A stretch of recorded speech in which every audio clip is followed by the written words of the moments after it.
स्वागत आहे तुमचं माझ्या चॅनलवरती। तर इथं करणार होती मी मुलांसाठी खिचडी।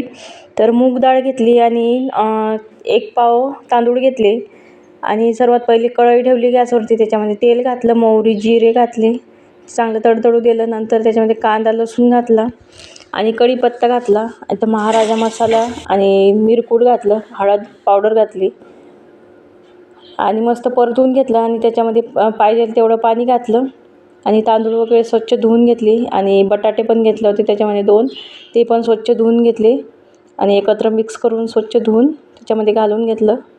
पाणी गरम झाल्यानंतर टाकायचं, पाणी भरपूर टाकलं मी कारण या तांदूळाला पाणी जास्त लागते।